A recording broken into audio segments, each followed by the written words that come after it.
on. Okay, so we're going to try to do a programming with both of us mask. I'm also recording it from the screen capture. So first things first, we need to make sure the audiogram is in there, and that even if it is symmetrical, if bone was only done on one side, you need to copy that bone to the other side so it doesn't make it the angry. Fitting algorithms do ridiculous things. We don't want to make it angry. So we've got an audiogram in there, and it is a reverse slope because that was what our patient has, is a reverse slope. Now, new to us in this latest update, it's very exciting. We now have 12 and 16,000 hertz as options in the NOAA software. So that's good for any of those companies that are claiming they have extended bandwidth hearing aids. We will see if this also propagates to the real ear software as well, because that's important. So this will be an exciting thing for all of us. Oh, also, like prime tip that people forget, what kind of transducer did you use? You need to pick that first. That is the one thing that is ridiculous, but we use some phones, so we're going to be okay on that. But pick that before you put your audiogram in. That is the one weirdness in the NOAA 4 audiogram module.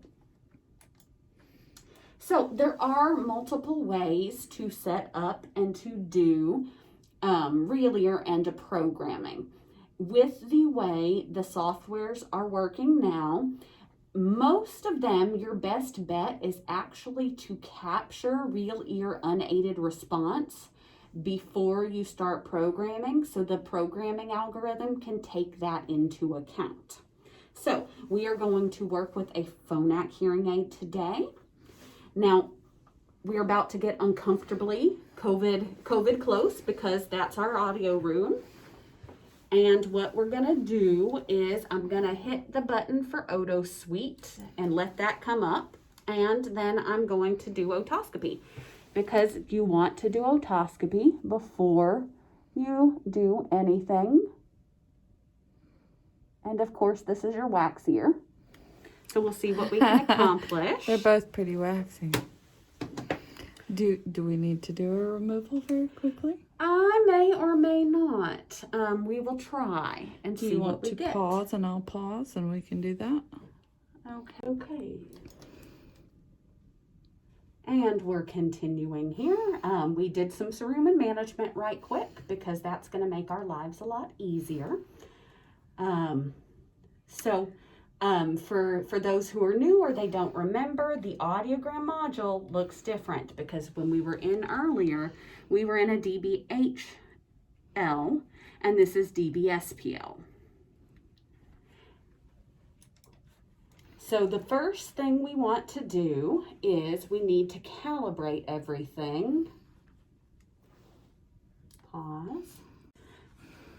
So, apparently I'm very popular today. Lots of things going on. Sorry. She's always popular.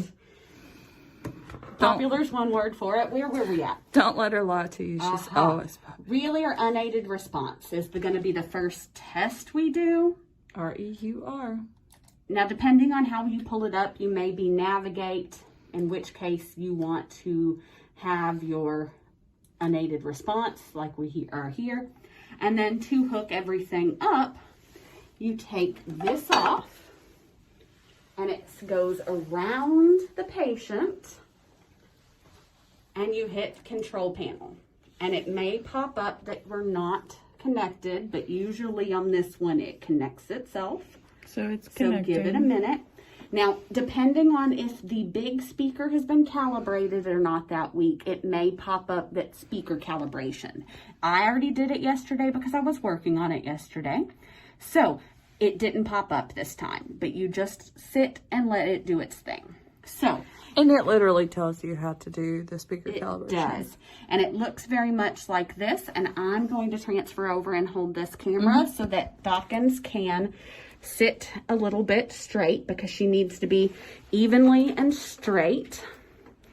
And we need this to be eye levelish and it needs to be oriented facing everything. There we go. And we want these reference mics. See how I have the tubing in here? Yeah, I can see it. I can You show can that see real it quick. better. So see, the tubing actually folds over and it fits into this little divot that is perfectly made for it, where there's an opening beneath, and you want the opening to match the opening of the speaker, because this is what it's referring to make that calibration there that she's talking about. All right. Sorry, this is the motion sickness video. If you're on the We'll put a live warning. one. We'll put a warning on So this one. am I facing you? You are facing me. Okay, see how we're all lined up? Good and lined up? Okay, now we can hold here. Everybody still and quiet.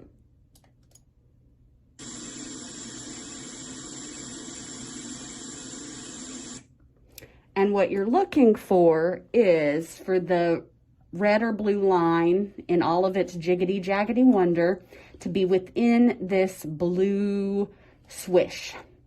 And the point of it is that when, you know how you learned about BTEs and that the tube for the BTE has resonance?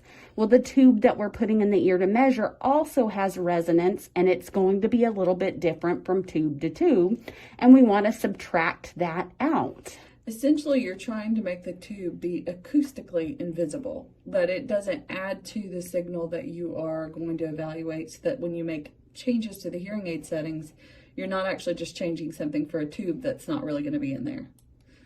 That's pretty much the main thing. So, and what is REUR's, Dr. Erin Burns? Real ear unaided response. And why do we test it? Because her ear is her ear and my ear is my ear, and they are not the same. No, no, no. Everybody's ears are a little bit different, and we want to find out what's special and fun about their ear. And if you don't know Dr. Burns and I well, you'll find out we love Real Ear, and we love it because we know our ears are not the same, and neither is anybody else's. Okay, so normally you're going to be doing 2 ears, 2 hearing aids. I'm tired and old right now. We're going to do one. We're going to do the one close to me. I'm old. I have old lady hip. You get one. That's what you get. Plus, it's exactly the same process for number 2. I have stuff on me, y'all. It's exactly the same process for number 2. So if you know how to do one, you know how to do another. And that's the main thing. And you mostly work with them together at the same time and get them close and then pick at the individual ones. But you do Today have to we're doing calibrate right. both. So you're like, oh, but she set up to calibrate both. You have to calibrate both. And that's true even if your patient really only needs one hearing aid. You will always calibrate both probe tubes, both sides. That's just how it works. The system really wants you to be. It's angry if you don't. And look, we had those data and this real ear said nah. So maybe, but if that's new in NOAA, then they had push it to NOAA, and then this company has to add their software. So with the next update, it might show up. So keep an eye on that, you guys. We might have what some she's high mentioning frequency. is right now the frequency range still only goes out to what, maybe 10? 8,000. 8,000. Yeah, it cuts off. You see that gray line, and so until the other companies actually send out that extended won't be very useful, at least not yet for Real Ear. Extended bandwidth in hearing aids has been around for about a decade now. Yeah. No, nobody's testing the thresholds. Nobody's doing Real Ear for it. So, you know. Nobody's saying it actually even works. I think they just like to say they haven't. Yeah, I think Verifit last year went to 12,000 or 14, but hardly anybody updates the software on that because it's not very fun to do.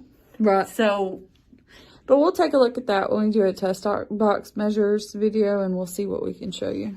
okay, so the next step in this is to put the probe in her ear. Now, but when I put them together, I measured this little thing to 26 millimeters. Normally, I would measure it to 28 millimeters for most adults because how long is the average adult ear canal?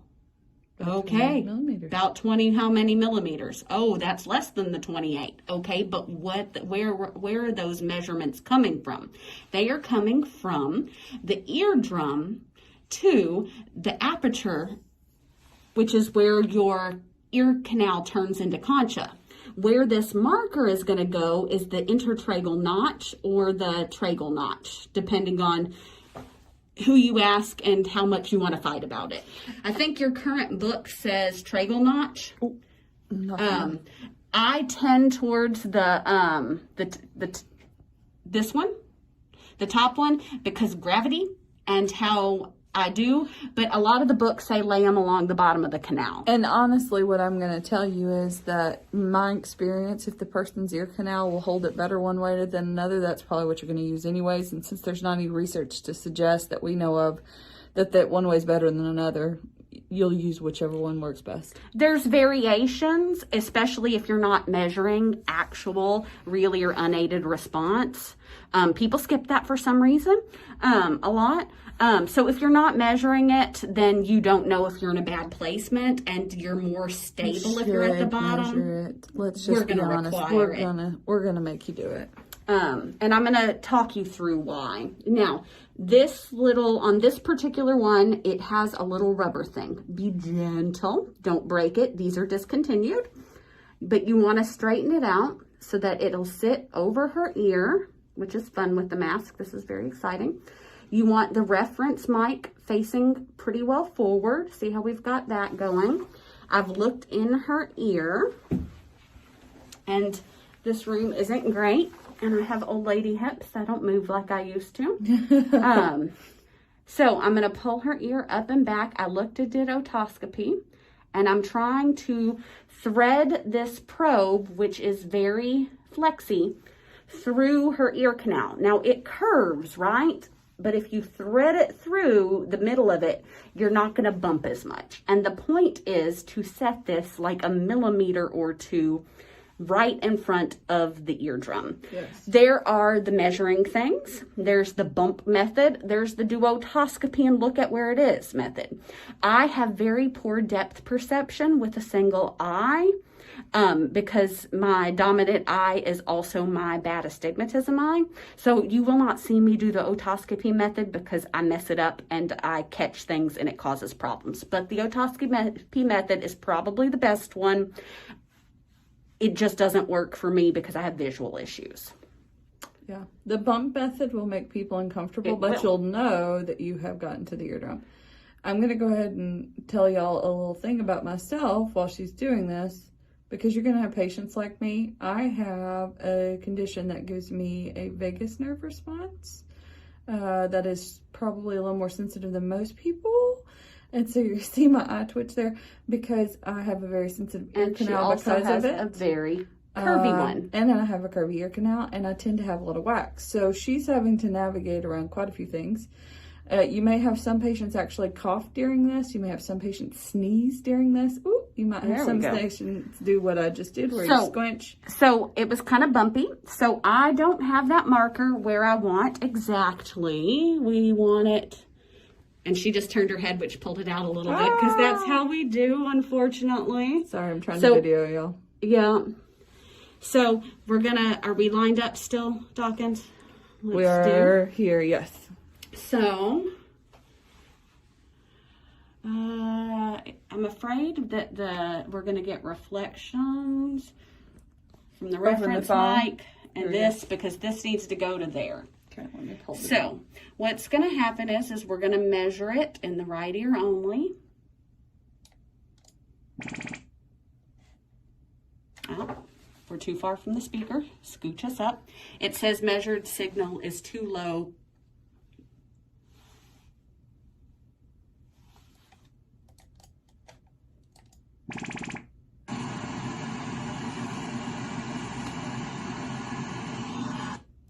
What just happened? Oh no. So if you hover here, you can see what the stimulus was. It's this gray line with a gray bar with a line through it. And the black line is what happened. See how much softer it's picking up than the stimulus. What do you guys think happened there? I know. Do y'all know?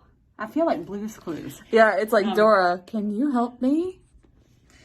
What do y'all think it is? It's some sort of blockage, right? So It's she's an either attenuation. she's either against the wall of my ear or she's in some wax. There's something that is preventing that sound from getting to where it needs to be, because at the very least it should be closer to that stimulus amount, right, of 65. So, and speaking of which, this is, and you'll see this in the video she did, this is what she clicked to cause that signal to start. So I'm betting on wax sheerly because the amount it bumped she under. knows, yep, and she also knows I have wax. And I do. And I kind of, when she jumped, I jumped a little bit, and we did. So, best practice when you do this is to literally throw this tube away. Recalibrate. Do a new one and recalibrate. We're going to see if we can skip, though, because these tubes cost like $1.25 each. And honestly, because we're doing this for example, we're kind of chill about it. We're chiller than we probably would normally be about it. So she's alcohol wiping me. And see, I'm looking to make sure there's no gook in there. No liquid, no nothing. All right. So.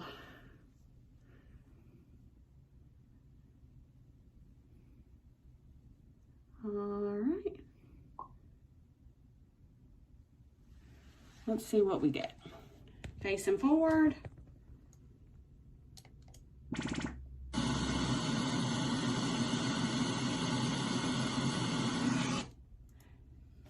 When's the last time I even got the right one good on you? We always have to do it more than once.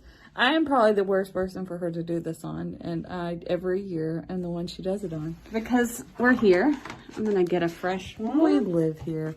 And essentially what she's having problems with is my ear happens to be curvy, and this could happen to you with a patient. It's a very curvy ear that's waxy. Her wax catches in the spot where she's very, very uncomfortable, and it triggers and it stays that way. So if I scrape the wax off, then I'm not going to jump. be able to, and she won't let, we reach a point where I can't put a hearing aid in that ear unless I want to make her miserable, and I do not.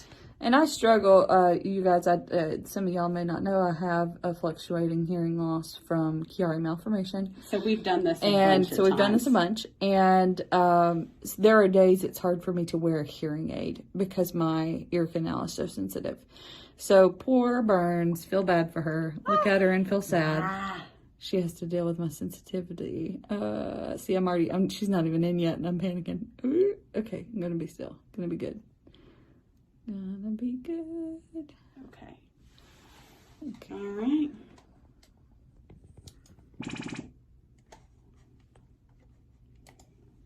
Is it saying I'm not close enough? Yeah. Okay.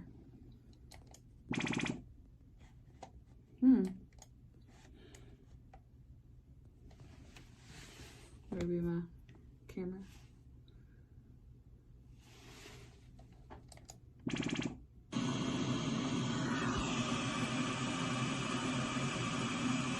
Now, notice, ear canals have resonance. They don't really dampen.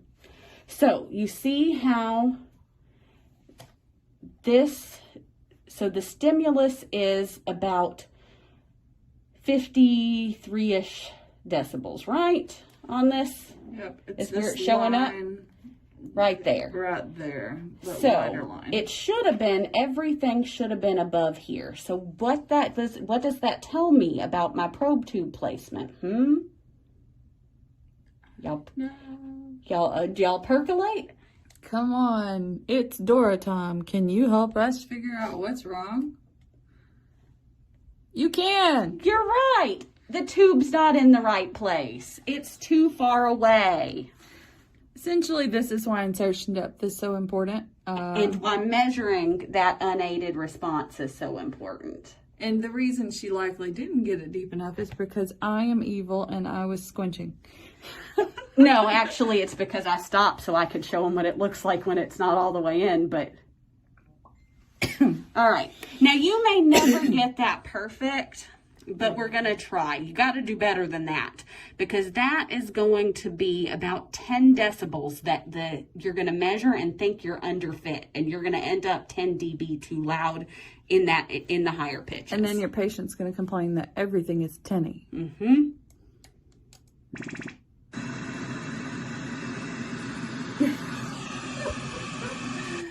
And we hit wax again. And we hit the wax again. We're going to switch it to the left ear, I guess, because I always do The left better ear with is that cleaner. one. It's true. It's just awkward in this room to do the left one. Y'all, this is how it goes. So we're going to pause so that I can get a hearing aid with the left receiver. And while she's doing that, I'm going to keep talking to you on this. And the reason I'm going to keep talking to you is I want to say, what on earth do you do when this happens to you with an actual patient? Well, if this happens to you with an actual patient and it continues to be a wax issue, well, then it's time to do some more cerebral management.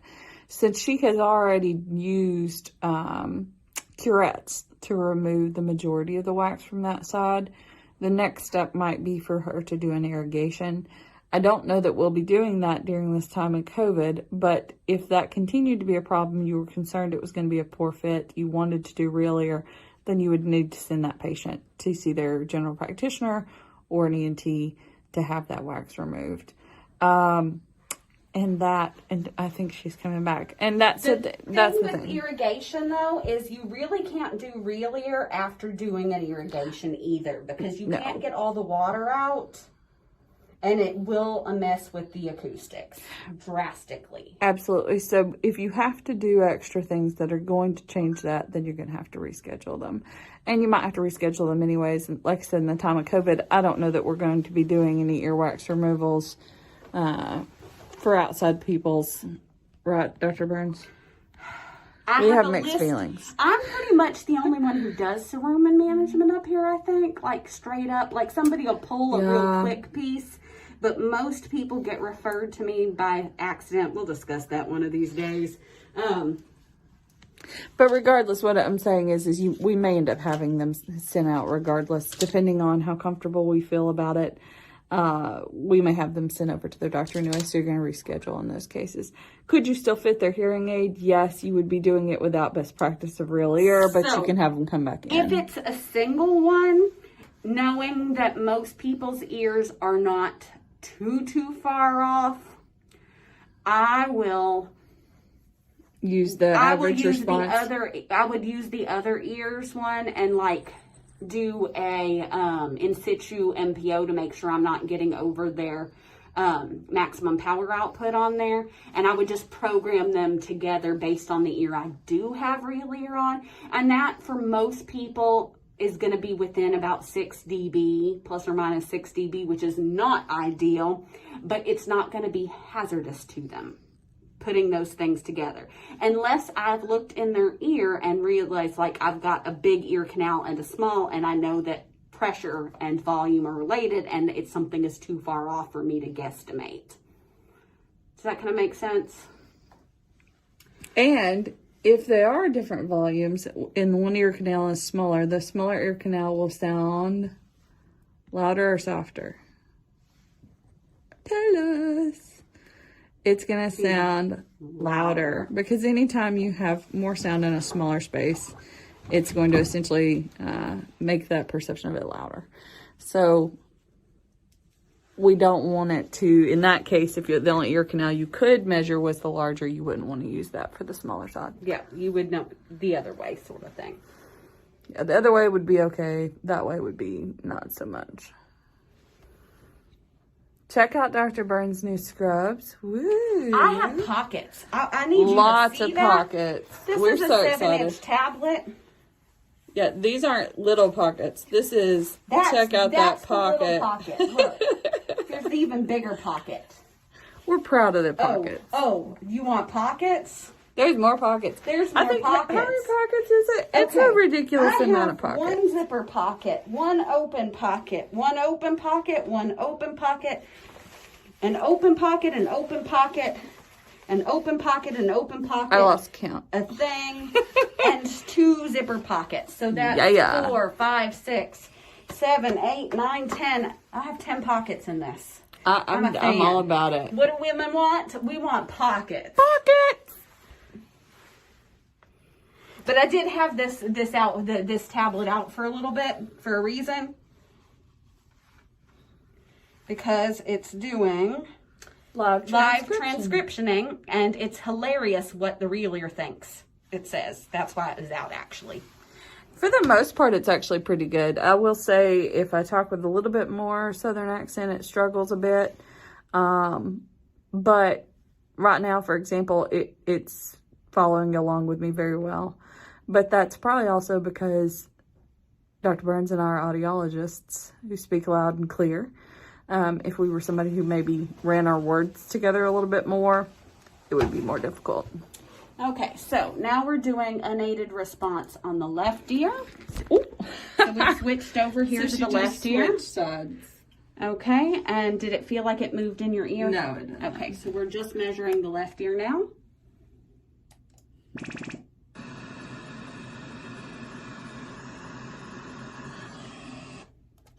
So maybe still a little fur out. Little fur piece. Kind of how it's a flippy. You see how it's kind of a flippy? That might actually be angle as much as in or out. So combination. When she moved her head, it did go a little bit. See how it's kind of cocked up a little bit? So we're going to pop this right there. She's going to be very still. Ver. Y'all, I grew up so country. Are we ready?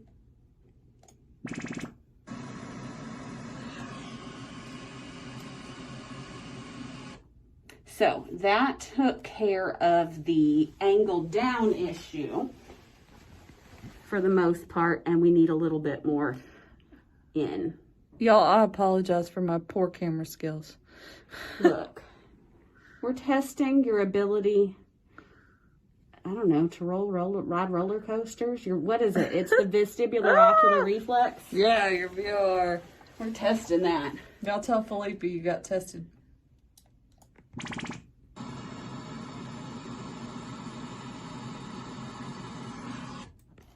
Now, that's pretty happy. Ideally, we would want this whole thing to be up above the line of the stimulus, but that is within 48 to 51 sort of thing. Not clinically relevant.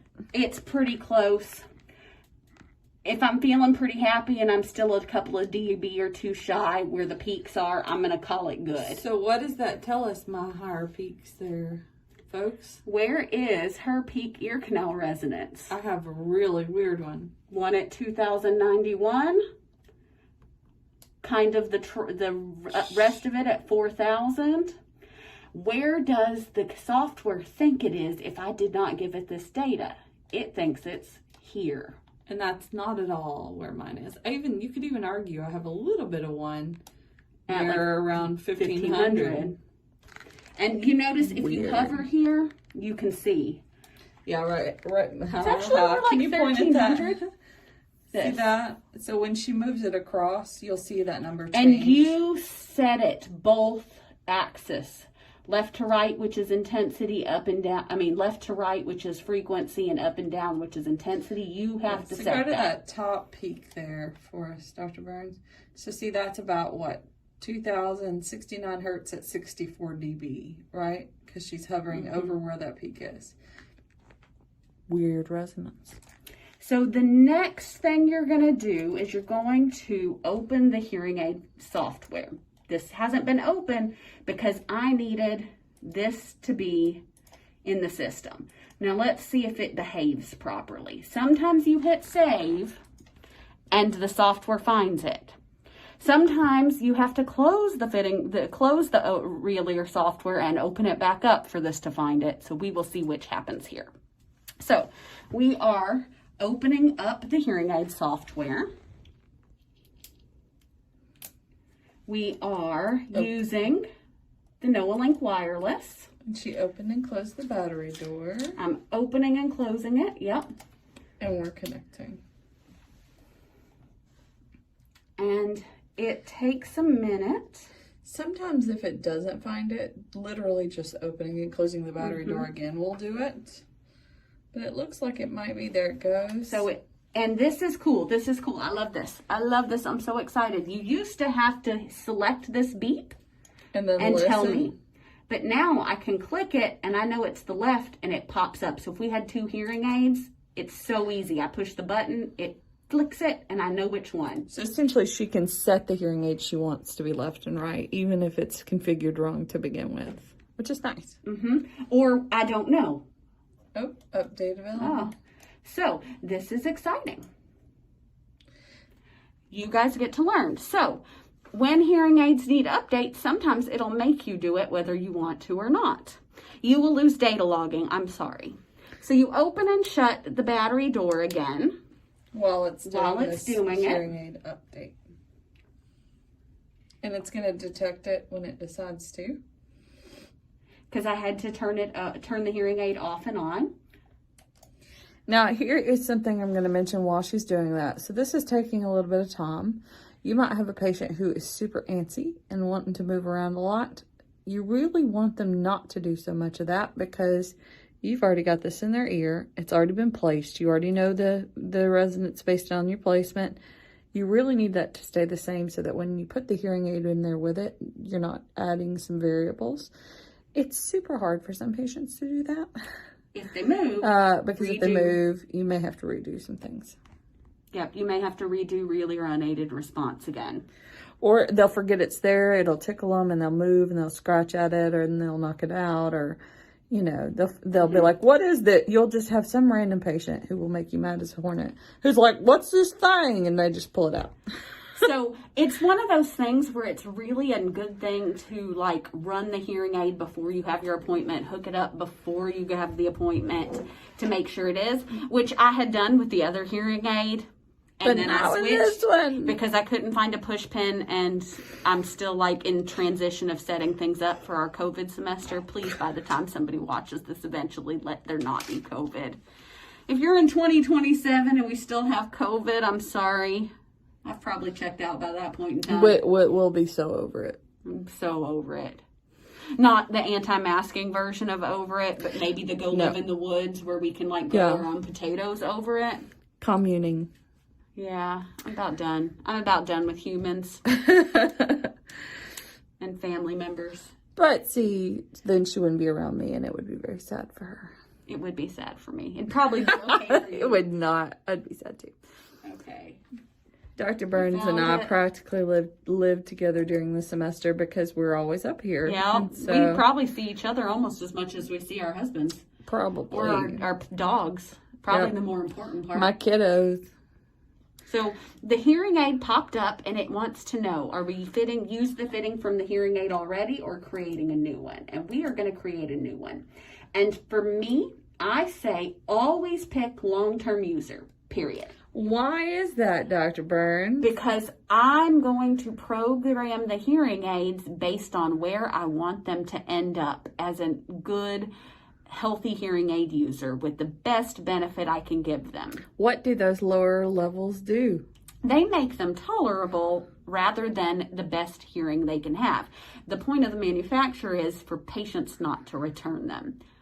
Yes. So essentially when you select that early user, it's going to set some settings lower and not as you know, amplification may not be as loud in certain frequencies, or there may be a different type of aggressive attack on noise reduction and what have you. And so you're actually going to be removing some aspects of sound from them as a new user.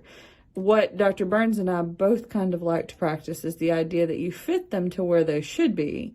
And then if they cannot tolerate it, which might happen, then you either actually just take all the settings down yourself, or you use some sort of auto adaptation, which is Dr. Burns' favorite.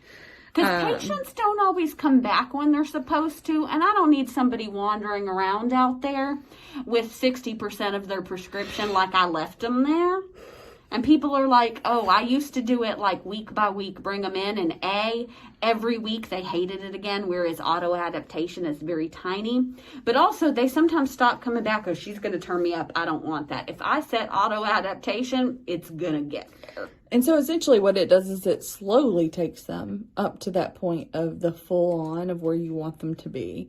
And it's kind of a beautiful thing because it didn't used to exist when we first started out. And when they added it, it sort of took away that need to see the patient every if week they or every want 2 to, weeks. and Sure. have them hate you every week or every 2 weeks. Whereas with this, it feels kind of natural because it slowly does it. And so they essentially are like, oh, it sounded better after a little while. Yeah, and it's like this whole thing. What would happen was you would set a week or 2 week appointment, and as that week or two went, it would be like, oh, I need more, but you didn't have any room in your schedule to bring them in.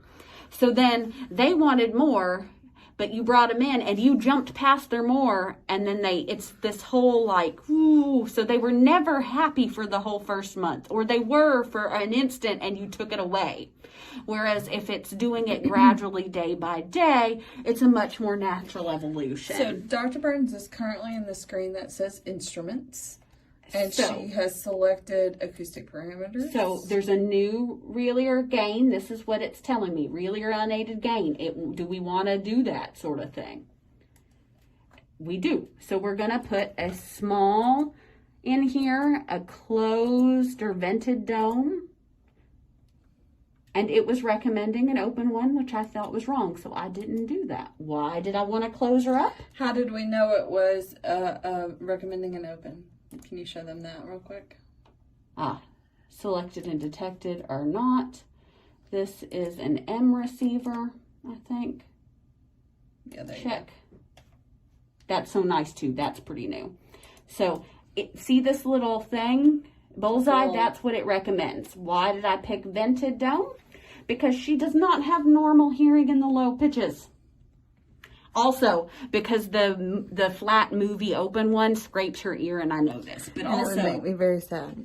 Also, you only want an open fit if they have normal lows. That's it. That's the rule of thumb. And that's where my greatest loss is, so that would be a bad choice. So, and we'll talk about that in hearing aids class, but it has to do with the fact that essentially, without being super scientific about it, the low frequencies will leak out. If you have too open of a piece, it will allow those low frequencies to escape. And I still need some of those low frequencies because of my hearing loss.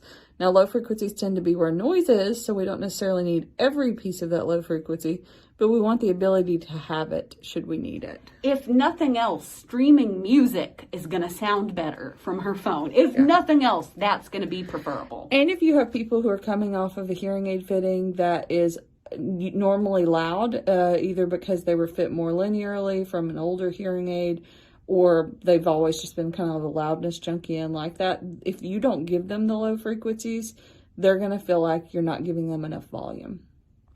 So here we go. We clicked from here to go to Realier unaided gain history. It's showing me the one that I saved, right? So I'm selecting it. It was using average. I'm going to replace it with what I had. Now look, this is what the software was thinking they had, right? This dash line, this is what we actually had. So we can use that to recalculate. Now while we're in here, let's talk about some of this. We can do the audiogram and enter in some stuff in here. We could enter in the most troublesome tinnitus stuff, and it could do tinnitus fitting. If we had Realier to coupler difference, we could pull it in just like I did Realier unaided gain, or you could type it in if it's not compatible. So this is where we're at on that. So now we're going to hit recalculate.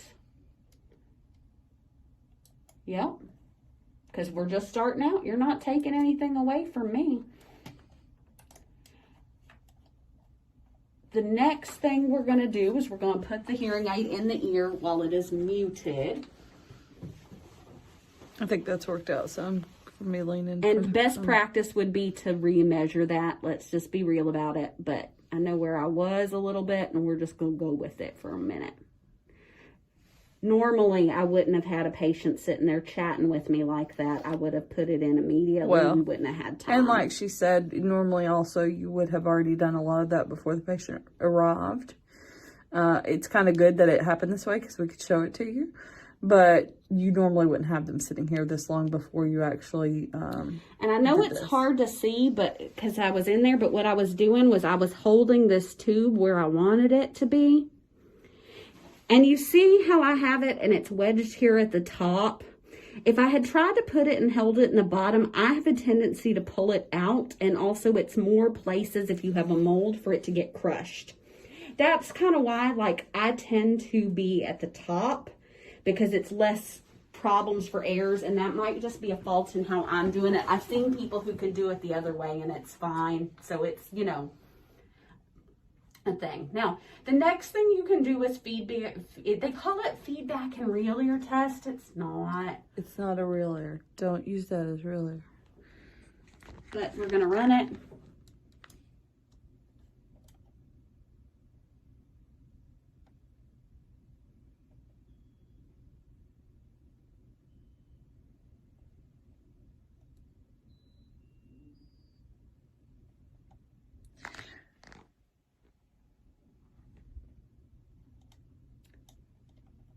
Now, if I was doing it right, I should have given instructions, which would have been, I'm sorry, I'm about to make the hearing aid scream at you. I need you to be really still and quiet so I can teach it not to do that again. And you're always going to have at least one patient. I'm sorry, I'm camera weird here. You're always going to have one patient who, no matter what you have told them, they're still going to be like, what is that sound?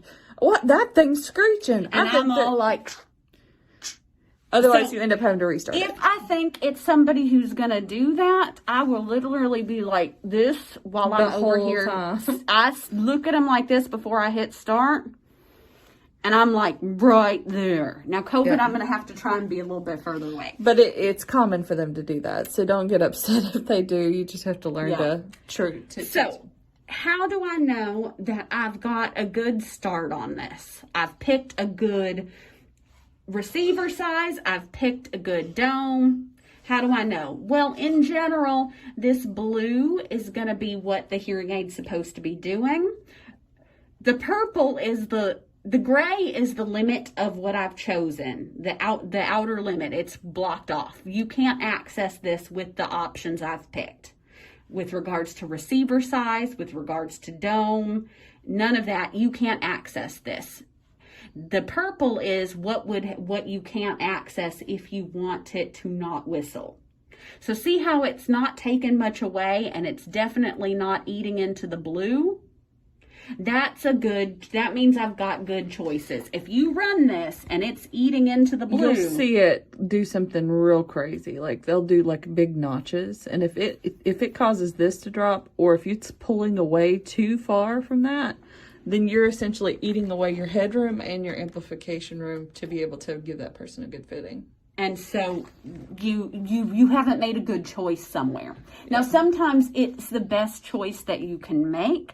For instance, if I ever develop a bunch of hearing loss, I'm going to be SOL because I have the tiniest little ear ever, and I like do cap domes. Yeah. It is very difficult with some patients because either they have tiny ear canals, or it's a really weird shaped ear canal, or they're older and their ear canal has become a lot of skin. There's loose skin, and then there's a lot of stiffness in the canal itself. It's going to change how it reacts to any kind of earpiece you put in. And you might try again a custom with them, but if they have a weird shaped ear, they may not can wear a custom. So you want it to be as good as you can, but in reality, sometimes as good as you can isn't great. But if you knew you were picking something that was a little outside of bounds, like I had this and I took their suggestion to put an open dome on there, that would have done some fun. That would have driven it in, and I would have been like, nah. So how did I know? Like, I knew because I've experienced. You get used to it. But what's the worst that happens? You try an open dome, you get a crazy result, you switch it out. And here's the deal. Why would it have done that? So this purple line would have likely really come down because it's allowing what to happen when it's an open dome? It's allowing more sound out. Well, more sound that escapes that can be picked up by a hearing aid again, and that hearing aid try to amplify it again, is going to cause a feedback loop. So this hearing aid company, Phonak, is saying, this is a place you can't access, because if you amplify up here, she's going to get screeching. What's going to happen is this is going to drop lower, and there's going to be a big range of, if you amplify here, that person's going to get screeching. And that might be somewhere I need a good fitting. Mm-hmm. So it's not going to be a good choice. And if you weren't doing real ear, they suggest use estimated vent sort of things and all that. But all we're talking about is why you can go from this screen right back to acoustic parameters. It's your tip. Go fix something if you need it. Excuse me. Now, Audiogram Direct is that thing I was telling you that if I couldn't do Relier for some reason, I would at least do like an MPO, a UCL through the hearing aid so that I could directly match it, because you don't have Relier, you don't know how loud things are going to go. But if they're still saying it's uncomfortable, like I'm saying, they said the threshold, they said that tone was too loud through the hearing aid. Hey, real hearing aid don't get that loud. It's a 1-to-1 correlation. I don't know how much they're lying about what dB I'm actually at. So this one you can do a UCL, and essentially And it plays sounds audiogram from me through the actual hearing aid. So as a patient, you would tell me, okay, we're in a quiet room. If if you're doing a regular threshold, you'd give me the same instructions. You'd have me not face the screen, because the screen itself is going to show every time it plays. So you'd have me turn away from it slightly. And then you could do an MPO as well. Oh, I forgot. This is my new computer software and I need to do it. Keeps wanting to default to Phonak Adaptive. So this is where you pick your fitting algorithm. And Phonak wants to pick under their adaptive digital. I set the change of the defaults to DSL because I like DSL. Unless I have a big conductive hearing loss. Why do we love DSL? Audibility. Lots and lots of good audibility for high frequencies. And honestly, the reason that we And tend also, to go it takes to UCLs into account, too. Yes, that's a good reason. If you've got a patient with sensory neural hearing loss, it takes into account UCLs. So here's the other thing, too, though. The reason that we tend to pick DSL or NAL, NL2 is because that's something that we can assess through Relier. Because Phonak has their own proprietary formula, and so does other hearing aid brands. If we use it, we're not going to actually be assessing the same thing with our Relier as we're actually fitting. We want those two things to match. So, but we're switching to DSL because it's my favorite, unless I've got a conductive hearing loss that I could not assess UCLs on, then I'll do NAL. So we're good here. So this is where I was saying auto adaptation or auto acclimation is still here in the global tuning. I'm going to do my Relier from 100% target gain. So that's where I'm going to set it. Why, Dr. Burns? Because that's where I want them to end up. You're also going to want to put any extra programs in here that you're going to want. So she's on fine tuning, and then these are the other extra programs. Phonak has an auto sense, which sort of guides you through all the different situations. Automatically, but you can pin it if you want. And then maybe we want to give you a custom program. And I could go in and futz, but you want all your programs before you do Relier, because it's gonna give you your outcomes based on your quiet program, and then whatever layers are on top of it, it's gonna keep them consistent between each other. So I've got my speech and noise one, my custom program, and then we're gonna give them a acoustic foam program. And while she's talking about that, see, you can use fine tuning from right the calm situation. So the other thing that I'll say about this, though, is if you have a patient who does not do well with making these kind of changes themselves, and you give them a lot of programs, what's going to happen? They're never going to use them, or they're going to use them improperly. So if this is an elderly patient who doesn't know how to use tech, who won't use an app, won't use a button, won't use whatever correctly, well, then I'm probably just going to leave it on the auto sense. Personally. What about you? I'm probably, at least if it's got telecoil, I'm going to put that in there. No, sure. Yeah. If it's a hearing aid that's got telecoil, I'm going to put that, because the last thing I want is for them to be in like Washington, D.C. and be like, we were going to go here and I was asking for accessibility and they said it's looped. And I'm like, I could put telecoil on, but you're in Washington, D.C. and I'm here. I always, if a telecoil's there, I put it in there unless they do something that proves to me that that's disastrous. If they come back from their follow-up and they spent 90% of their time in telecoil and I can't counsel them to do it right. And honestly, Dr. Burns and I are always going to order telecoils when it's If available. it's an option. Because of the fact that it gives them access to so many free public access to sound through looped places. Not in Texas. Not too much in Texas. There's a few. And some churches and things, if they're religious, some of the churches and things have them. It's harder to find like theaters and movies and whatever places that have looping, unfortunately. There is a Loop America website. I think it's literally loopamerica.com, but search Loop America and you can see where some people, they self-report where some places are. So it's not everywhere, but it's a lot.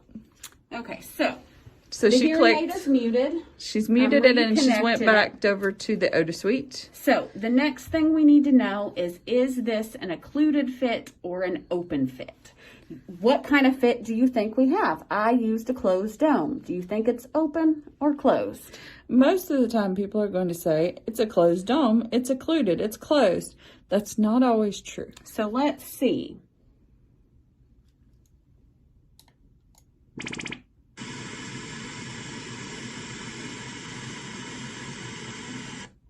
That's actually pretty good. See how the pink is all below the stimulus?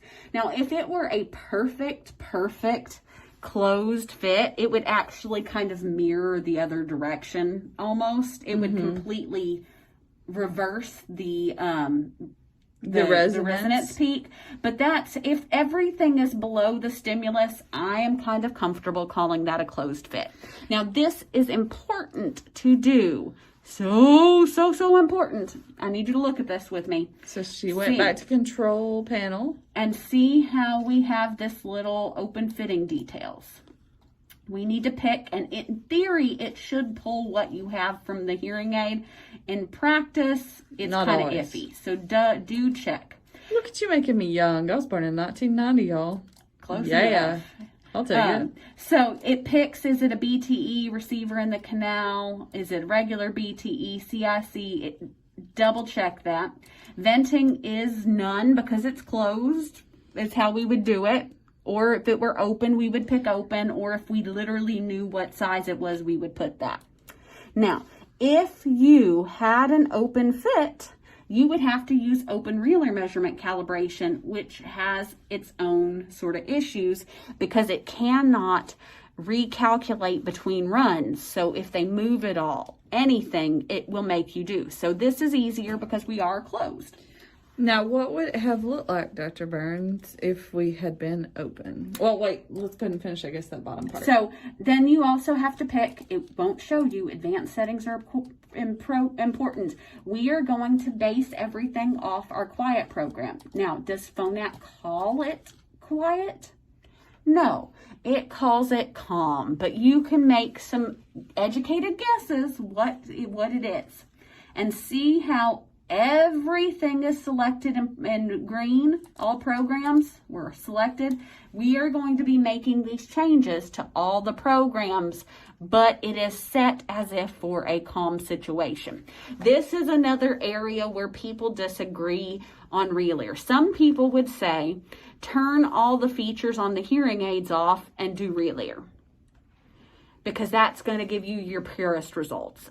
I'm like, well, they're not wandering around in the world with these features off, and I have experienced getting pretty drastically different high frequency gain between when I turn the features on or off. So then I turn the features on and they're under amplified. So that's actually an assignment that you'll have, and you may find that there's no difference, but one of the assignments you'll have is to run the RELIR with features all on and one with it all off as much as possible. And then kind of take note, okay, well, when I turn this feature off, this happens. When I turn this feature off, this happens. And kind of progressively add more things that you're turning off and watching how it changes your RELIR. And again, it may not change much of anything, but it might. So I can't remember how to do that in Phonak. Unitron's super easy to turn all those features on and off. Everybody has it. You're going to want to call the manufacturer. Is it device options? Over here on the right side? Where are we looking? Over to the far right on the green. Oh, no, that's where you're picking, like, what do your buttons do. Oh, gotcha. It's going to be somewhere.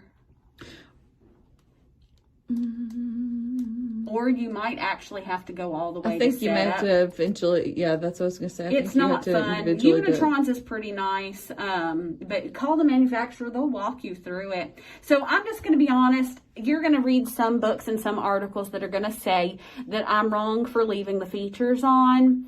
I'm just being honest with you. There are a number that would say you're supposed to do Relier with all the features off.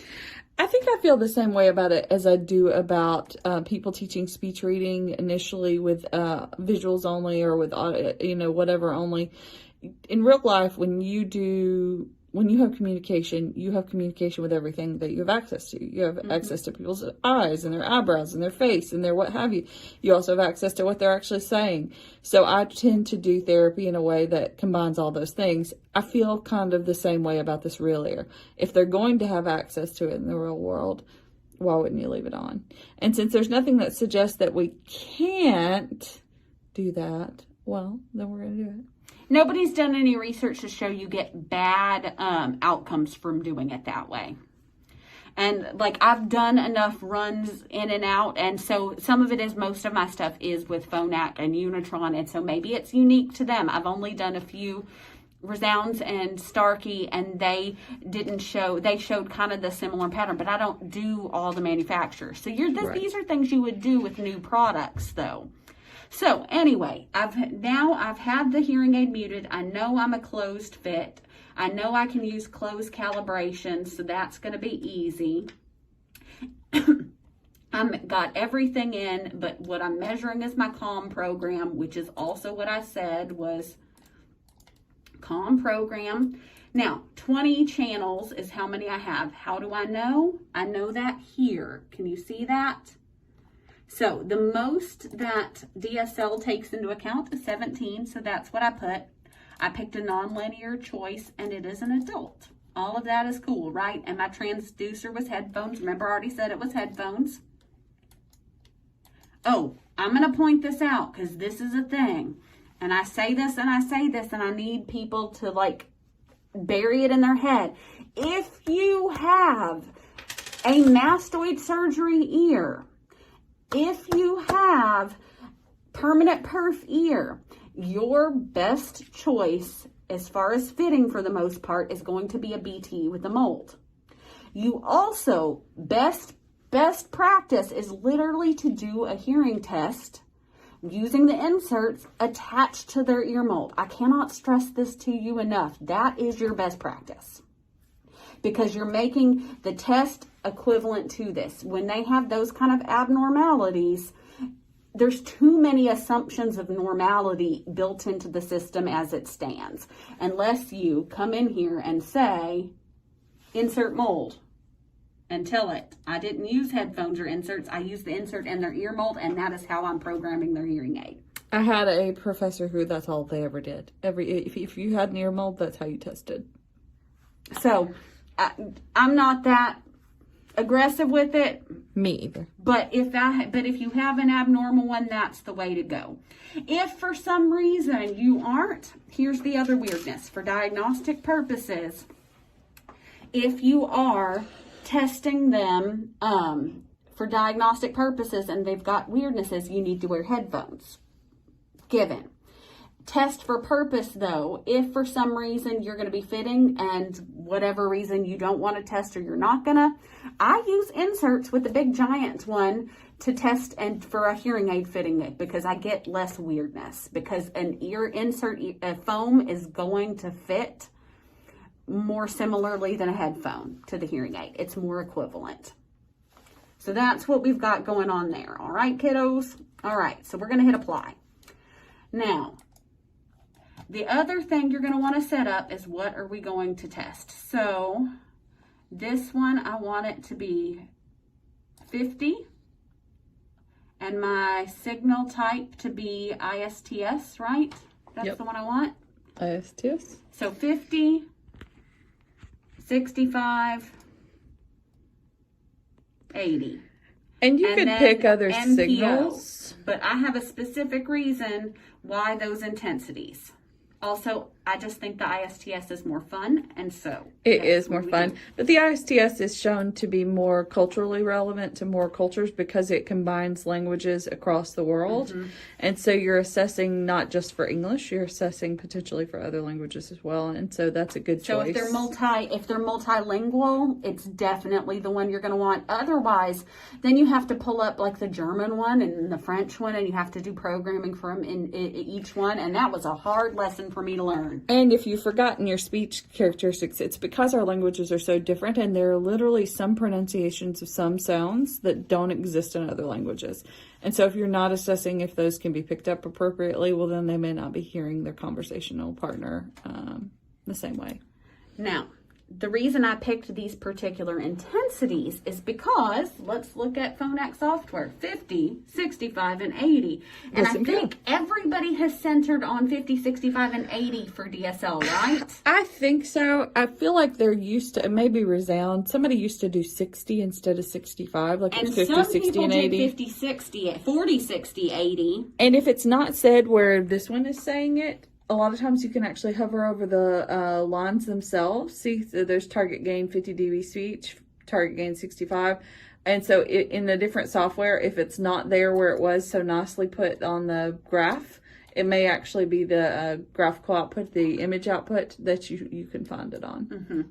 So here is the other thing. Where do we go next? So I didn't actually put UCLs in on this one. We're just going to see where it does. But for me, the very next thing I want to program is the maximum power output and match UCLs, which a lot of times I would have done. Or at least if I didn't do it, I'm matching it to guesstimates. And why would she want to do that? She'd want to do that to make sure that the patient is comfortable and has plenty of headroom. Yep. I mean, it's really I might as well quit if I can't get my maximum power output anywhere close where I was. Why am I wasting time? Also, if you make all these perfect, pretty adjustments and then get to MPO and you realize, oh, I was way too soft. Well, you drag that up and it's only going to let it get so far away, and it's going to basically screw up all your other stuff. And, so MPO first. And honestly, the other thing that's great about MPO first is that if a patient is going to have some discomfort, you're getting rid of a lot of that early for them. And so you're less likely to have them feel uncomfortable during the fitting. So we want to make sure the hearing aid's not muted. Oop, there we are. They're doing it. We're turning it on. I can hear it. And now... we chatted too long. It doesn't normally keep cutting on and off like that when you just do it through. And this seems like it takes forever. But in real life, this literally takes me 7 minutes. And I am chatty, not this chatty, but I am chatty even under the best of circumstances. A lot of people will use the excuse for not doing REALIER because of the amount of time it takes. But honestly, this, like she said, can take less than 10 minutes in most cases. And in doing this, you're getting a fit that's actually tailored and customized to them based on both research and their actual ear. And so they are less likely, research shows, to come back for unnecessary appointments for adjustments than they would be if you just fit them based on what you're seeing on the screen in the hearing aid fitting software. So I set MPO to be 4. That's going to be my first one. See how I hover here? And it lets me see what the target is. And it's telling you here what she set it at, MPO signal 85. Now I could, well, that's actually kind of like how it's the default in. You can change it. But you have to go into actual settings. Yeah. So she's looking straight ahead. You're going to hear a sort of sound, and that is calibrating. And it can calibrate with the hearing aid on because it's closed fit. So the sound's not escaping. Remember, sound isn't escaping from that vent, from that dome. It's closed. So everybody listen.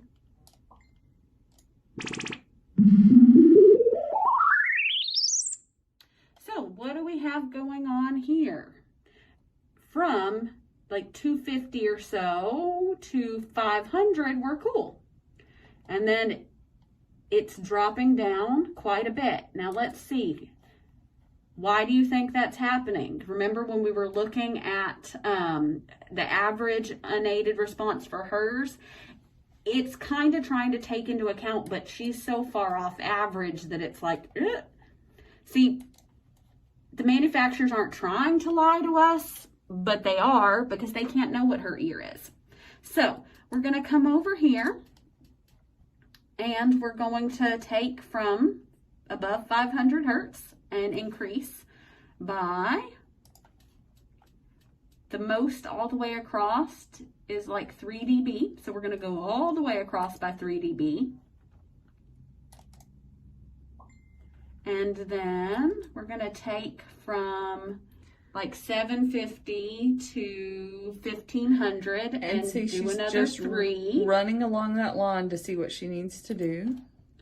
So like 750 to 1500 is another 3. And then I would go and make it smaller in between, another 3. And then build this. I'm building a hill where there was a hole. And go back here. So see, she had a hole here. And so what she's done is she's run that cursor along, saw what these are, saw where it should have been. It should have been about what? That's 100 dB, right? But look here, I'm only 80. At 80. So she could potentially change me as much as 20 dB at this point. But we're going to see. You know, but yeah, it changes more than you'd expect it to. I would say go in smaller increments when you're dealing with MPO rather than big ones, because you might scare the person to death. Yeah. So I essentially added 12 to the biggest midpoint here. That's essentially what I added instead of the 20. Now, from here on out, we're looking at a little less than 3,000 out to the thing, and we're looking at, it should have been like 101, and what we have is 92. So about 9 dB there, all the way across, right? And I said that was above like 2,700? 2,700-ish. So I take here and I said 9, so I'm increasing by 3. So 3, 6, 9. Cool. So that's where we are. And we're going to run it again.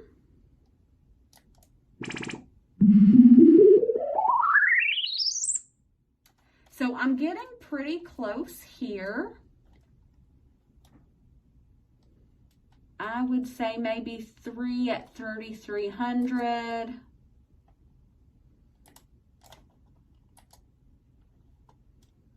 And then 3 from like above there. Now, that big old hole though, let's really take a deeper look. What frequencies? That's like 1,000 hertz, which is like on the edge of being low. And so remember how I said I was comfortable calling this a closed fit, but it really wasn't. We are not as closed can be, so we are having some artifacts of openness, I'm sure. And she has her odd little thing, so we may not be able to get that as close as we need. But we can try. We'll give it through here.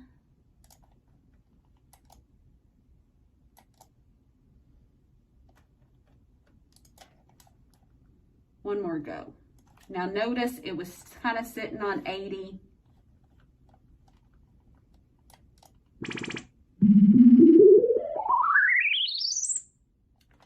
This is still pretty good. See how this, even with those gain changes, didn't actually change? Yep. That means the sound is escaping from the ear. There's nothing I can do to make that go. So that's what we have with this, unless we want to switch to a mold. That's what I was going to say. If you had a patient and you were concerned that this was going to affect your fitting negatively, then you would have to actually do a custom piece. And since that didn't do anything except for like add things I didn't want, I'm going to take those 9 dB back.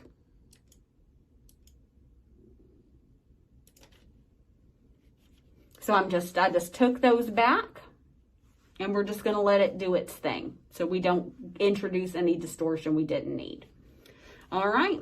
So now we've got a good MPO and we don't need to really focus too heavily on that at this point in time. So the next thing to do is we want to see what's happening with 50, 65, and 80. And again, she checked all of these, so when she hits... Not this one. Yeah, she didn't check anything further, but she checked the first three, because again, that's 50, 65, 80, so that when she hits sequence, she doesn't have to play this one, then play this one, then play this one. It's just going to play them back to back to back. And this is the fun. Alors, die adaptatie hochschleiders. En så vil det gå en give pause på holdet så du fit. I stedet for at lade min tæller så gør det jo sin rap til de valg til. Chaque en muhving regolte kan ikke den other. Pimming the box. Portfolio على. Alors, die adaptatie hochschleiders. En så vil det gå en give pause på holdet så du fit. I stedet for at lade min tæller så gør det jo sin rap til de valg til. Chaque en muhving regolte kan ikke den other. Pimming the box. Portfolio على. Alors, die adaptatie hochschleiders. En så vil det gå en give pause på holdet så du fit. I stedet for at lade min tæller så gør det jo sin rap til de valg til. Chaque en muhving regolte kan ikke den other. Pimming the box. Portfolio على. All right, so we are way above target in those low pitches because they are not expecting her ears. See the target being the dashed lines? So see I'm where we gonna actually are. Turn all but the soft end so you can see. And this is a real loudness thing. And okay, so I want you to see two different things too. There's two different graphs here. This first one that's on top is where you're seeing your actual target and then your output. And again, this is just for the purple because that's what she's got And showing. this gray is what the stimulus was. Right, so this is the sound that was if it played. matched the purple, I would know there's nothing I could do about it. That's the effect of the open canal. Right, but it it's doesn't not. match it. And then this one literally tells me how many dB off of my, what I should have gotten is this particular 23. And like, think about this. We put all kinds of data in here and it's off by 22. 23 dB too loud. At 250. At 250. 14 too loud at 500. 3 too loud at 750. You'll find that the answer is always threes or multiples of threes. Almost always. Unless you're doing a tinnitus assessment. So 250, it was almost 23 And that dB. pattern is pretty well the same for all of them. See how it is? It's almost exactly the same It's for all almost three. the same for all three. So we're going to do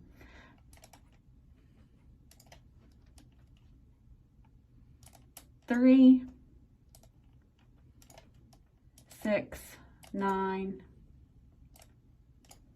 12. And that's about all we can pull down on that. And I'm going to go ahead and tell you subjectively as a patient, the hearing aid now sounds better to me than it did before. It sounded very noisy before, and now that noisiness has dramatically decreased. And see where it thought? This is where Phonak thought we should be.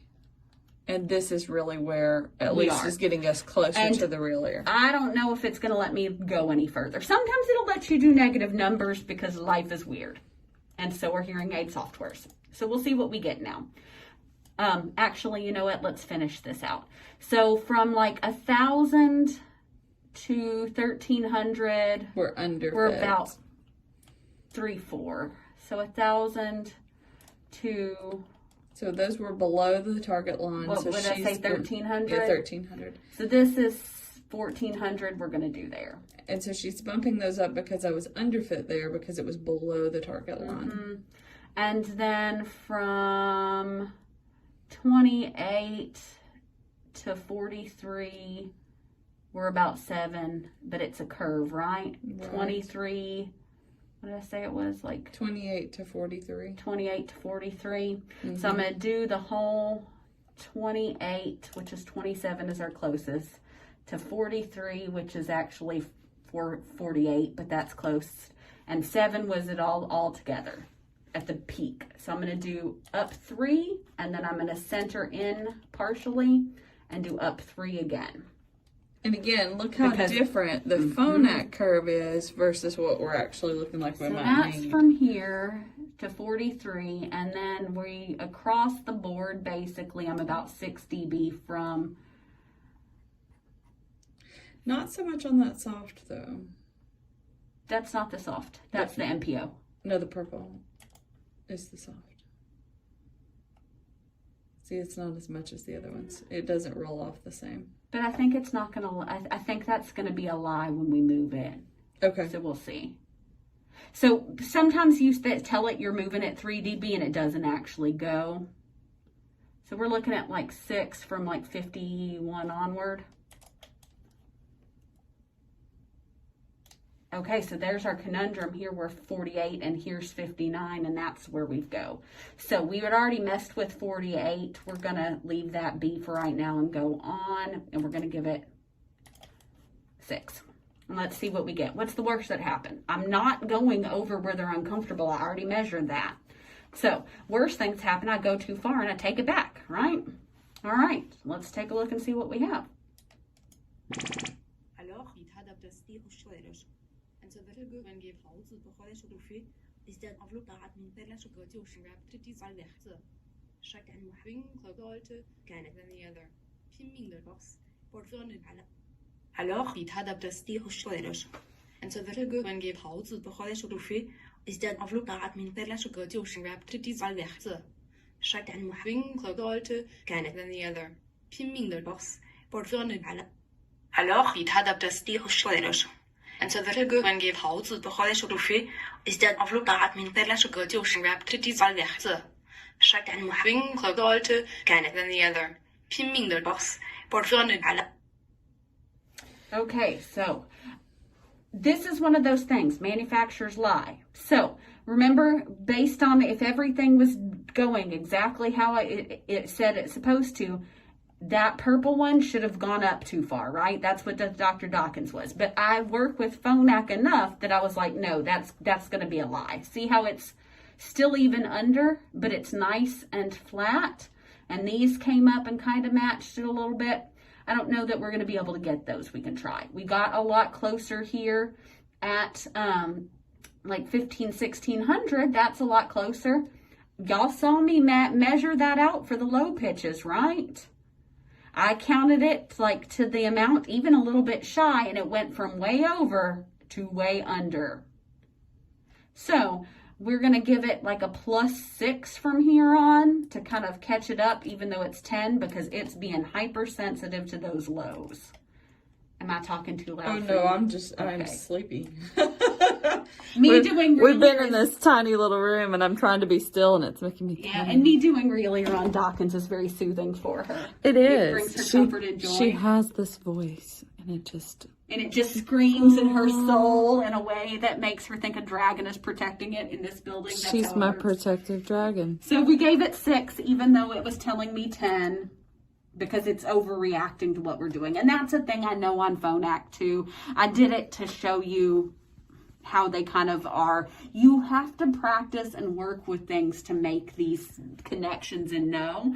That's why I look fast. I know what's gonna happen before I do it, because I literally spend hours doing this on my own time without a patient figuring out what it's going to do. And on top of that, guys, you may think you get it figured out for a while, and for a while you do, and then they change their hearing aid software, or they change their they put out a new technology.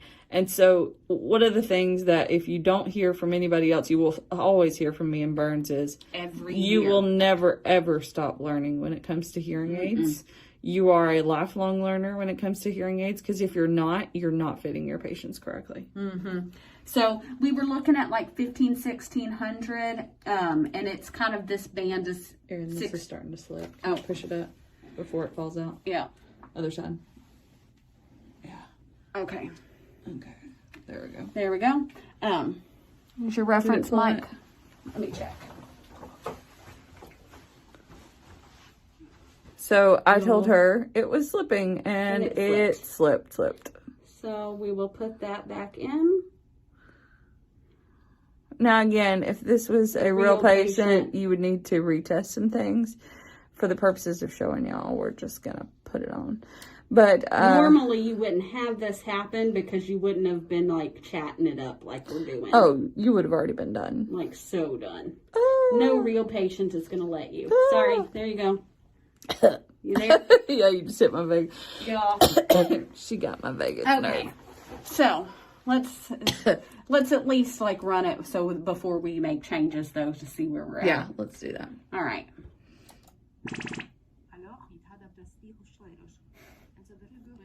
Hang on, it's this. Hang on. Let me put this back in. Hang on, y'all. Did it pop? Well, we might have hit your wax too. Oh. Yeah, we hit your wax. I think that gives them what they need, though. But essentially what she's showing you and what we'll come back in and look at is you're going to keep doing exactly what she was just doing until this, it's not going to be perfect. There's no way. There's no way to be perfect.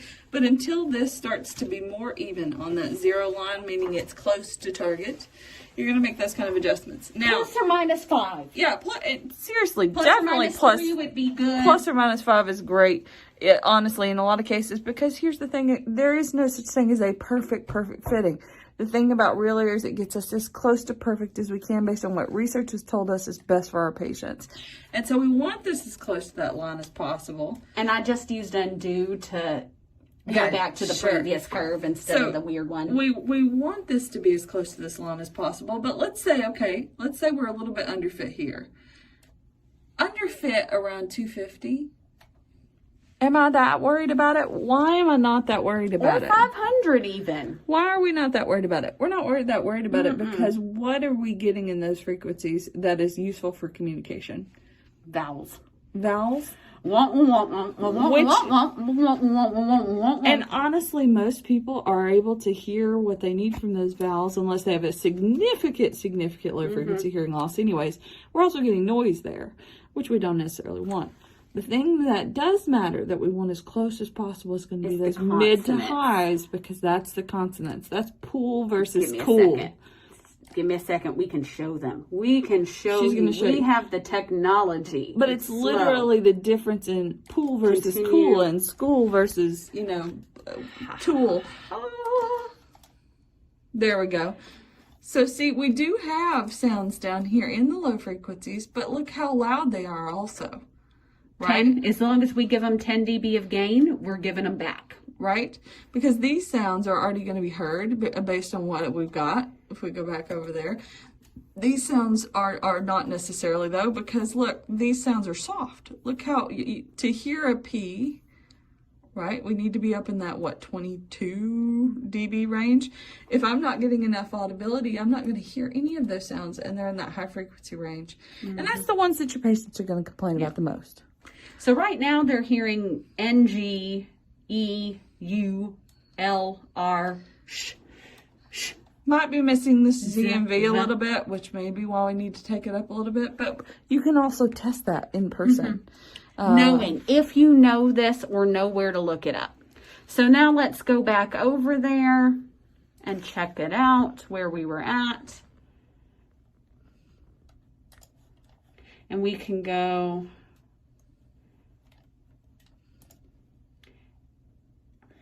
And we can hover and see what the stimulus was. The gray one.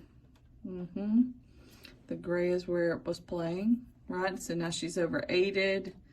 Well, let's see, aided ISTS 50. And so that's where the actual signal was being played. Was I getting amplification? I was. A little bit. But mostly in the mid to high frequencies. So it will make it easier. We were giving her about 5-6 dB there. We might need to. So there's where you can go. Yes, this is target.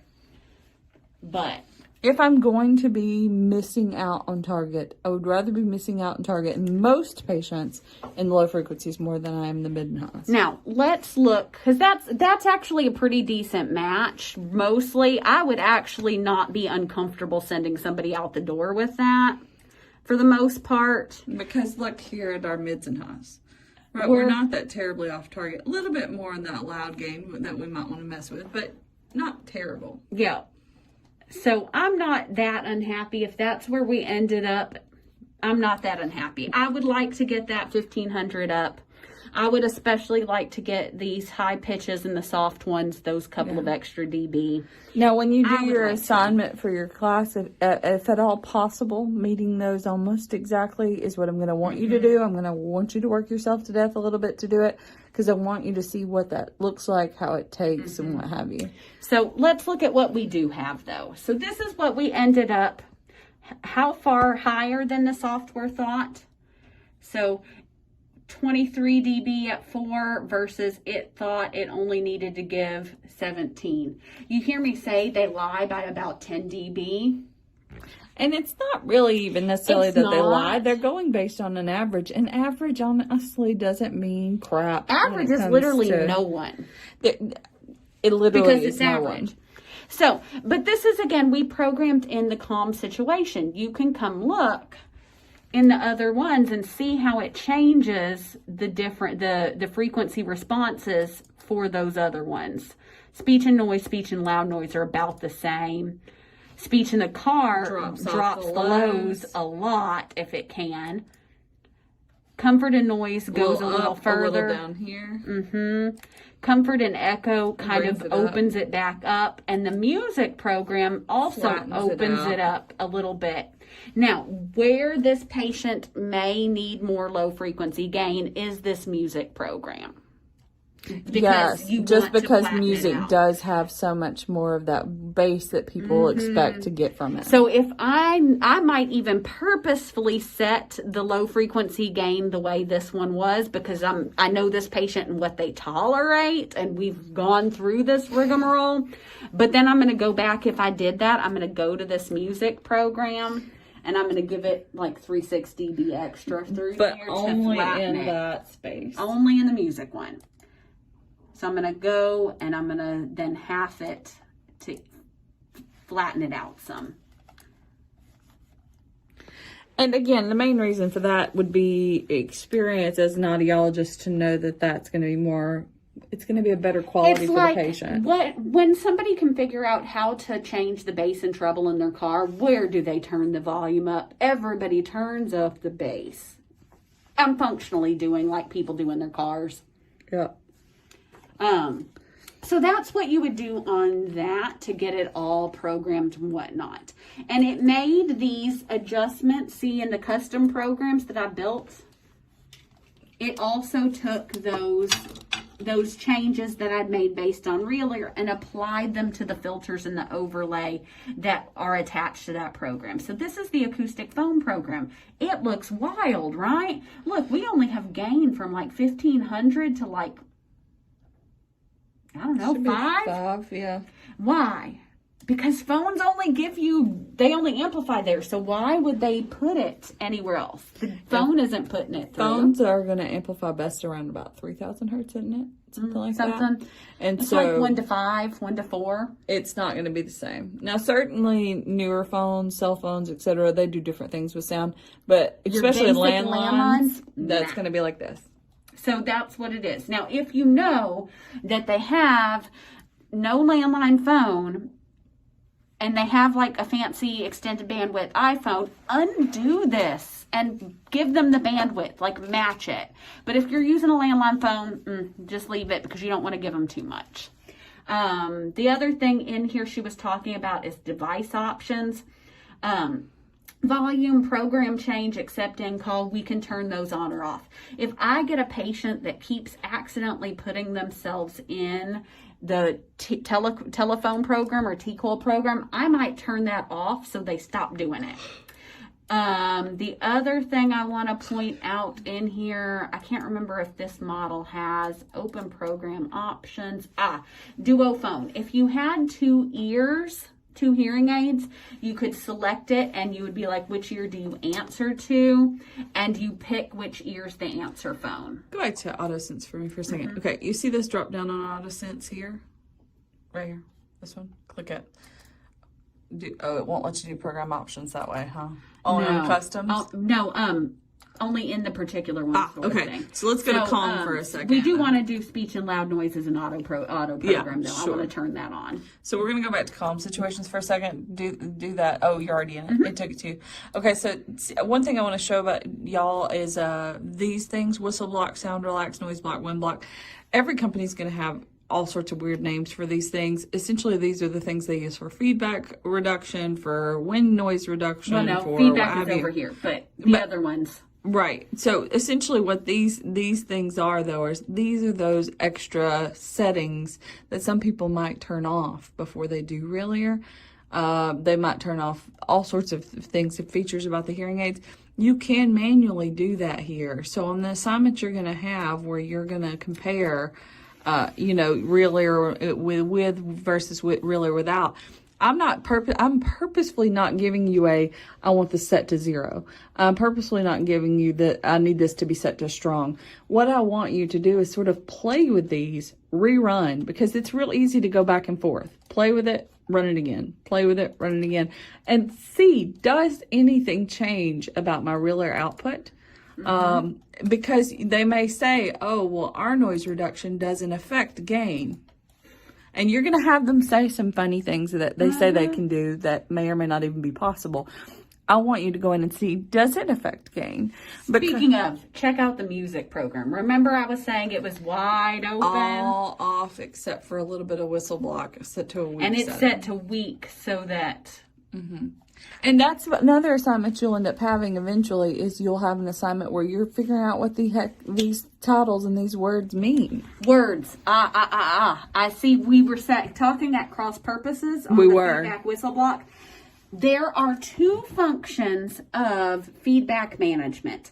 One is gain control. That's what we did Which here. is that feedback and real ear test where it literally says, I'm not going to let you amplify over this level because you're going to get feedback. A lot of companies will not let you turn the other one on unless you run it. And so the other one is whistle block, which is tagging phase cancellation. And they're like, oh, this doesn't reduce any gain. It doesn't reduce gain. But it does reduce gain in most cases. And it's not because the whistle block itself is most of the time. It's because to turn that on, you had to reduce the gain in the first place. Right. See how I had to reduce the gain? There's where the thing, my brain didn't. So go back to that really quick. So essentially, though, what the idea is that this is going to help you further reduce feedback issues for patients. Because it's going to put out an actual cancellation sound that's going to phase cancel with the sound that they're actually getting from the hearing aid. Now, these work a lot better than they used to. And they don't necessarily affect too much of the hearing aid fitting, but they could. See, I'm old hearing aids, I put them in my hand, they would have just been sitting here whistling. Right. But until she actually fully cups it, she's not getting hardly And even any. if I do it slow enough to catch itself. Because that whistle block is enacting and it's helping phase cancel it out. If she turns it to strong, it might even be able to get it where she can't hardly make it whistle. A little bit and then it quits. You see how quickly it quit? You don't want to do that with music, though, because flutes. Oh, anything that's going to have high frequency sounds, you don't know. Like if it's supposed to be there, you don't want it. Flutes, piccolos. For example, Dr. Burns was talking about custom programs. I had a patient who was a bird watcher. He wanted to hear those high frequency birds, and then what was his hearing aids doing? Cutting them off. It was cutting them off, cutting them off, cutting them off. So we made a bird watching one that had way too much gain in the high frequencies. Way too much. And we didn't have any sort of feedback cancellation on because it was affecting his actual ability to hear the birds. Now, he hated that program if he forgot, left it on, and then went and tried to have conversation with people.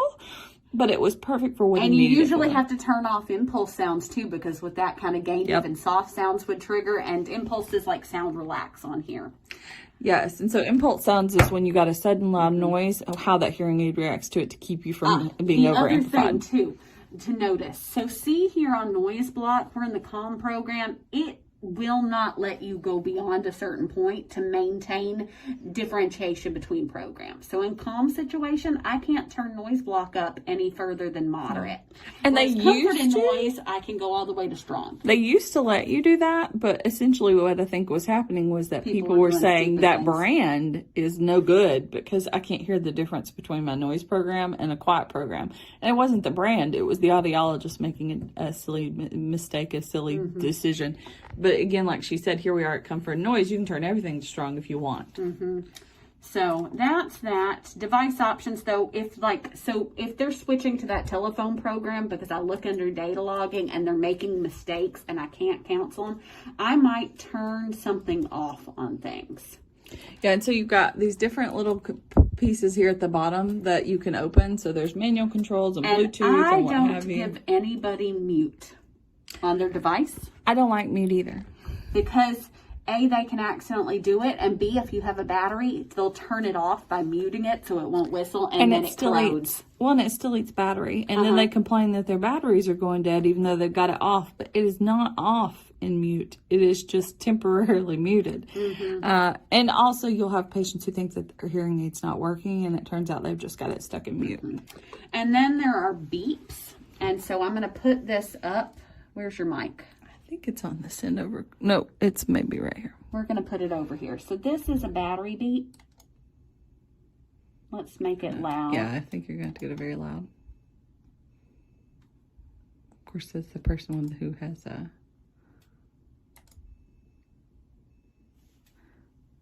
It's pretty quiet, but it's a beep, beep. So that's a low battery. You can change intensity. You can change frequency. I'm going to do it to the iPhone.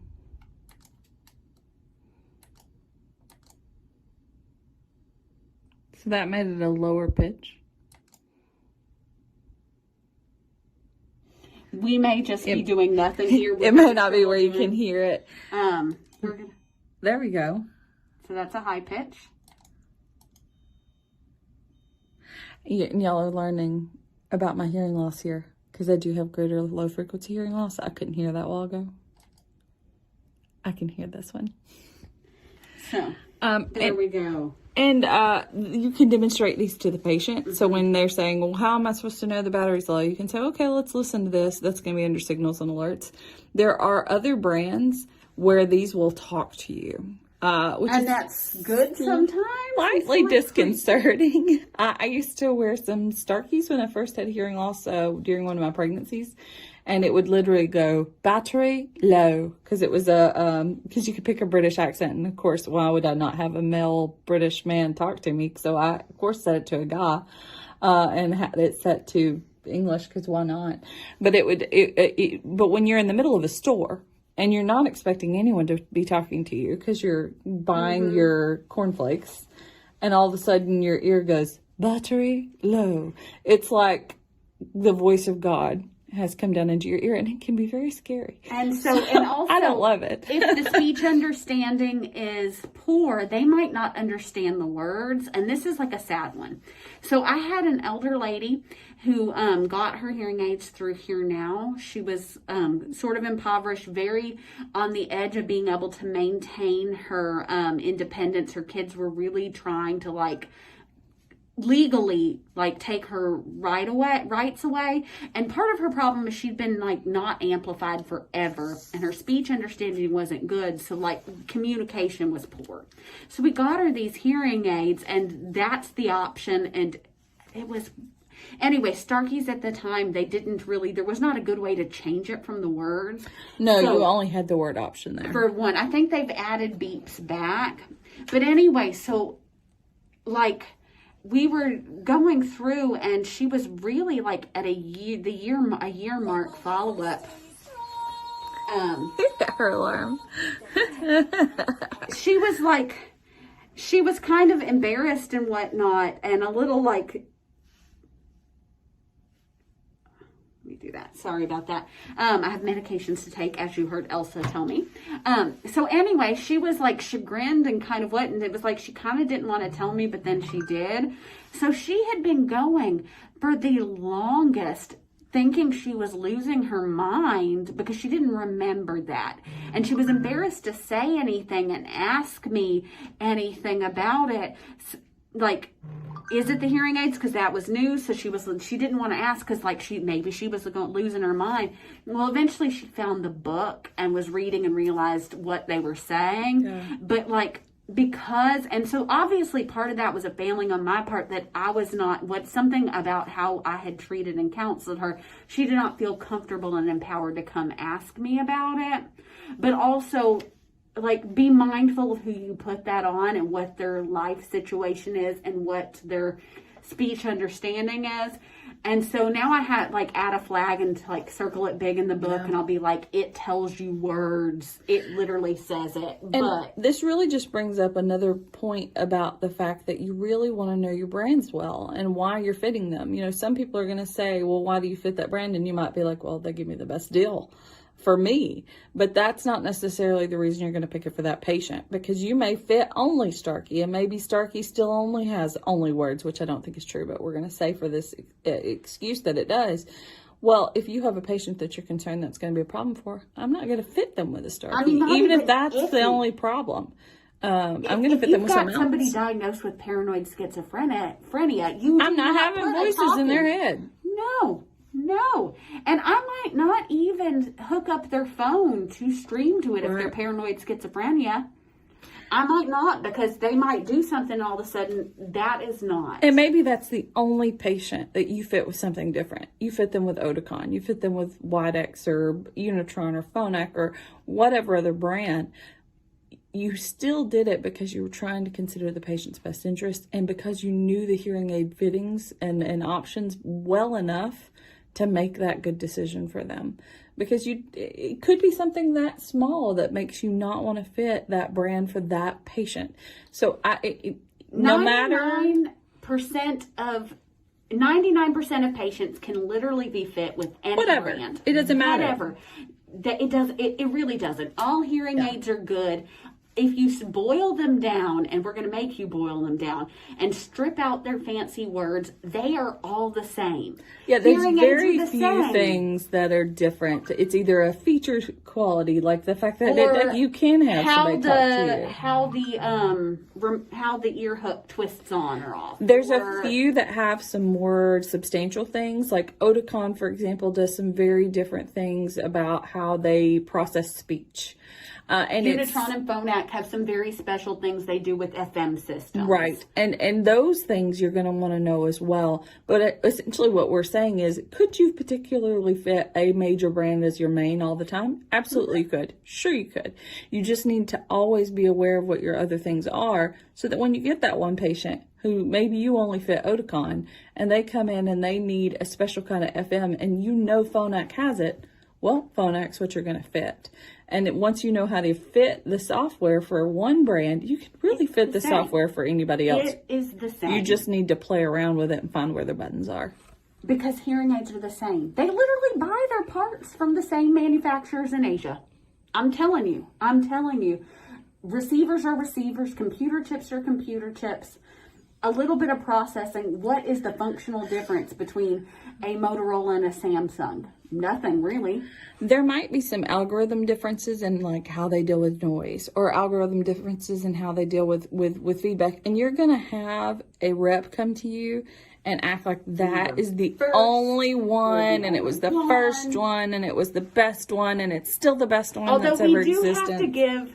We do have to give, what is it, the impulse thing, the sound relax thing that calls Phonak to that Asian guy who lived in Canada who worked for Unitron. He literally was first, and he has the documentation to prove it.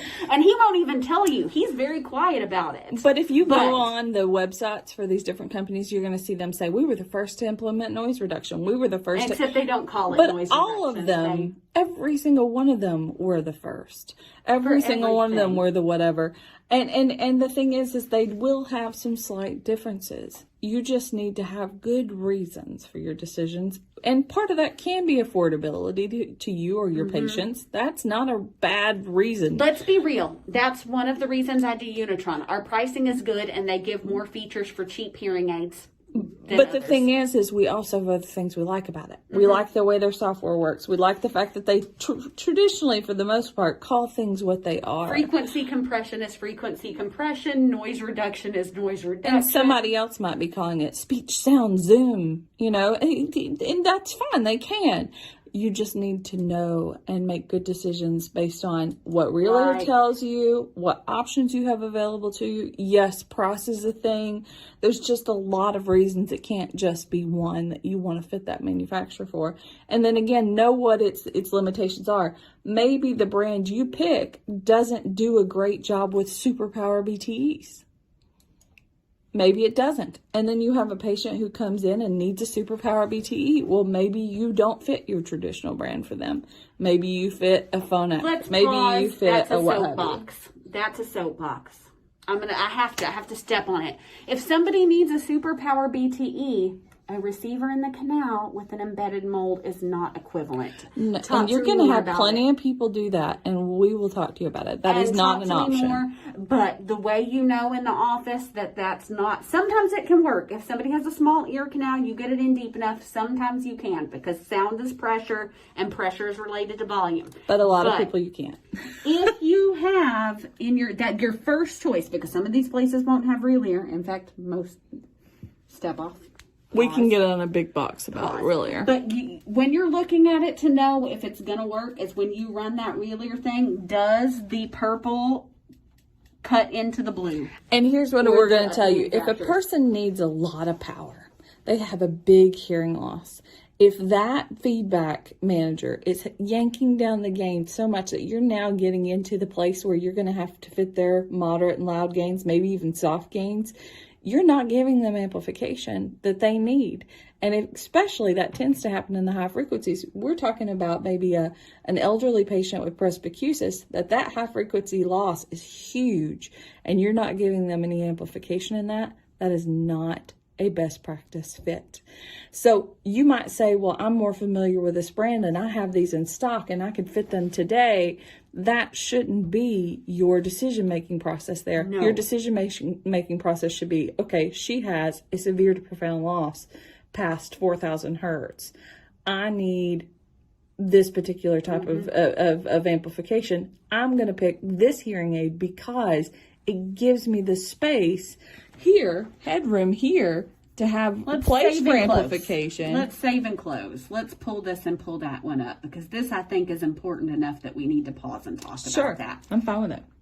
So, Phonak. She's going to pull it up. Pro. And the reason we're so adamant and I guess because kind of fired up. Deaf people who have been fit this way and spend a bunch of money that there's no way that it can reach. I have a grandfather who cannot hear past 1,000 hertz. Almost anything. He's really a cochlear implant, or at least a, what is the word I'm looking for with a cochlear implant where it's partial? Bimodal? No, the partial insertion. Hybrid? Hybrid? No, hybrid, yes. Hybrid cochlear implant. No, I say bimodal because they turn out to be, because they do lose some low frequency and then you put a hearing aid on top of it. So anyways, he should be probably that kind of candidate. He went to a place that fit him with a receiver in the ear, with a dome, a power dome. He literally has no hearing, almost no hearing past 1,000 hertz. It is not an appropriate fit for him.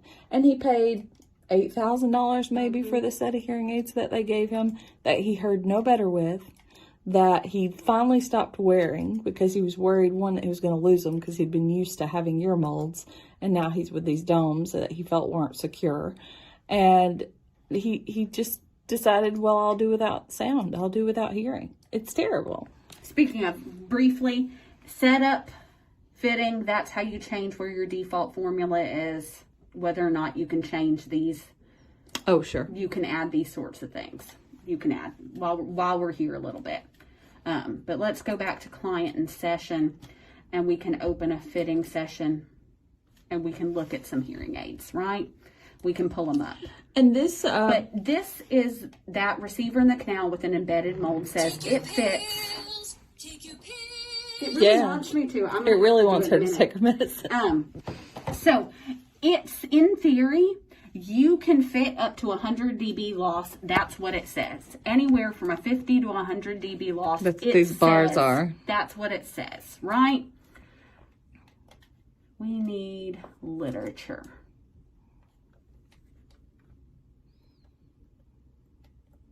And one of the things I'm going to encourage you while she's looking for it and pulling it up, I'm going to encourage you to play around on these Phonak and other brands' professional sites and look at these kinds of things. Make yourself comfortable looking at graphs and what they mean. And we'll talk about them in class, but it's something that takes practice to understand. And then the other thing that you can do in the hearing aid, in the doc office and in any of the hearing aid rooms, you can simulate fit almost any hearing aid you want. And so you can really see, like, what does that look like on screen and what have you, in a way that will help you feel more comfortable with your fittings. And we want you to do that. Oh, it's trying to give you a speed. There you go. Just go to loudness. That'll do it. There we go.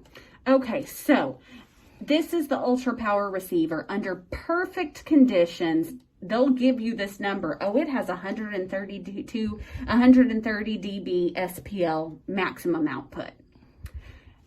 Ignore that part. For most people, you want the high frequency average. We've just dropped down to 124, and that is perfect conditions. Feedback manager, perfect closed fit, perfect the everything. Person's ear, they get their insertion depth right with their ear molds. They're putting them in the correct way. There's no leak. There's no nothing. And you think, oh, well, their hearing loss is only 100 dB. That's fine. Except we measured an HL, and this is an SPL, and also 10 dB. Like, take 10 dB is how much they lie. Just believe me now and watch it over the years. That at least 10 dB. At least 10 dB. Sometimes more. That. But at least if you start, it's your stop. Okay, so let's say we are looking at 16, 9, 4, 7, and 6 dB to adjust from HL to SPL. And she's pulled up the Cox Contour loudness test, and it just has these wonderful handy-dandy corrections for you. But it's just changing HL to SPL or vice versa. So this is perfect, situation. It closes off supposedly here at 1,000 hertz. Well, is that really where they need all that extra? And then it falls the heck off as you go higher. Where are we trying to get that gain? And chances are, in most patients, you're trying to get the gain up here. Mm-hmm. And that's where you're starting to lose your ability to have gain. So let's pop back over here, though, and look at a power BT, because that looks pretty okay until you look at what you could have with the power BTE. So she's going to the Naida Marvels, which is... and this isn't even a 675 BTE, by the way. It's a 13, right? This is a little 13 battery. We've already got 100 and... This is... So the larger the battery, the most time, the more power your hearing aids have. This is 139 and 128 sort of thing. We've already got a couple of extra dB. And... the decibel scale is logarithmic. That 3 dB is a lot at that range. And what else do we also often use with superpower and power hearing aids? Real soft molds. Really soft, full shell, or at least half shell, long canal molds, which is going to mean it is going to be closer to this more perfect than the other one is, where you might be either using like a sleeve mold or a dome tip or something like that. And let's look at Naida B, which has a 675. Before we go, I just want to show the first year's, the different sizes. So your blue tabs are always going to be 675s. See how nice and big they are? You pull off that sticker and it activates it. Because it's zinc air batteries. So once it's air activated, once that's open, then they're activated. 13s are orange. But they're the same diameter, but thickness. They're thicker than the 312s. 312s look like a 13 as far as, again, diameter, but they're thinner. So then you have 312, and then the smallest size that most hearing aids go to is a 10. You will every now and then 5.5s. But they can leave my office. Yeah, as far as I'm concerned, you should not be fitting with them with anything that would hold a 5. So this is a 10. It's the smallest battery you're going to see most of the time. It's yellow. They 5s are expired. red, and they're even smaller than this because they're thinner than this and a little bit less in diameter. 5s don't last All day? even all day. So I would not fit 5s. The smaller the battery, usually the less life that you're going to get out of them. So here's our 675 one. I can't remember. Are we doing 2 cc's? You've got to double check to make sure apples to oranges.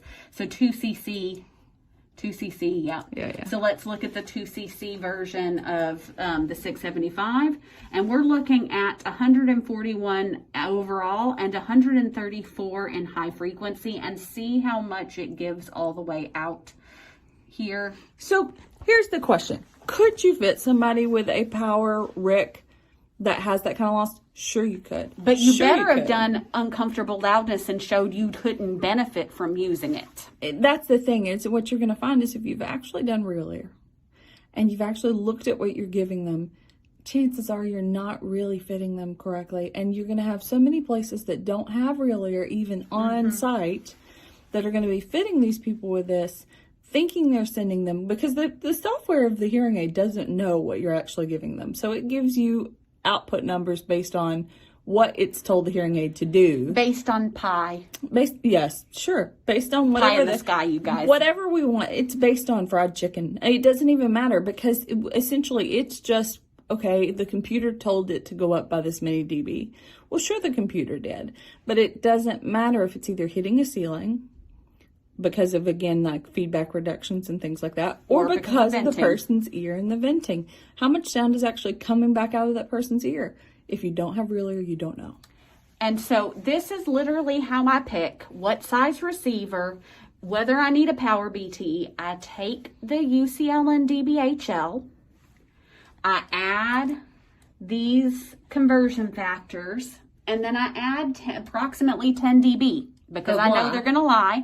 And then I say, what is my high frequency average and where is it going? So if I had somebody having 110 dB UCL, and then I needed to add this 7, so that's 107 dB SPL, I need something that at least has 117, at least.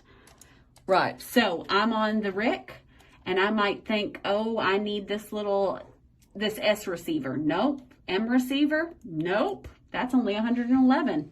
Right. She's looking again at the high frequency averages. For the high pitches, oh, look, I need the power receiver. So you have to balance because maybe that's too much if they're normal lows. And again, but this is in perfect you have to know. conditions. And she was saying 117 and we're looking at 120 average.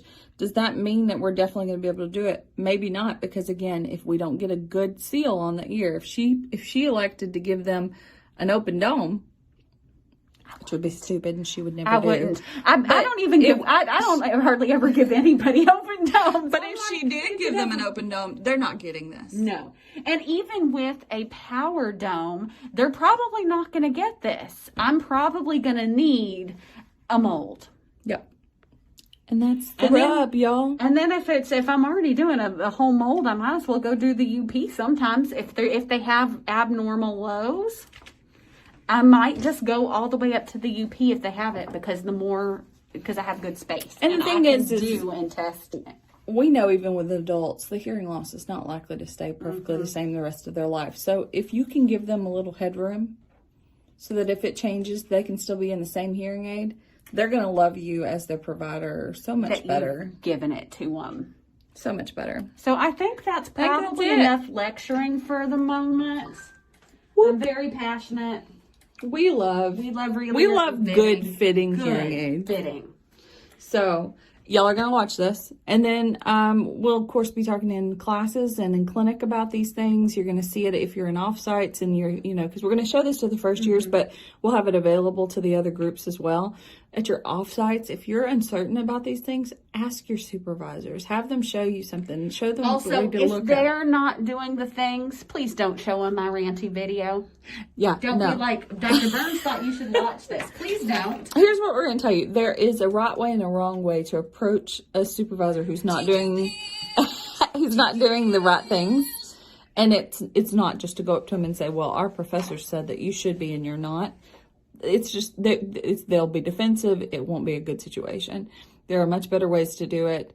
I feel like appropriate to be like, oh, I learned that we could do, but even in that situation, gauge your audience. If your supervisor starts to get upset because you start saying, oh, well, I heard you could do that with real ear, or, and they seem to respond negatively, back off. But you can always be like, oh, I learned this thing. Can I do the real ear this week? Yeah, and I learned the thing. Can I do the real ear this week? Here's what I'm going to tell you. I have been at offsites that they have real ear. And don't use it. It's like holding their cleaning supplies. There's or their cords. They've got stuff hanging over it. Like this, this might be covered in these cords rather than actually even being used. If they have it and pull they'll it let out you, and just go. Just say, hey, I'd love to try that out.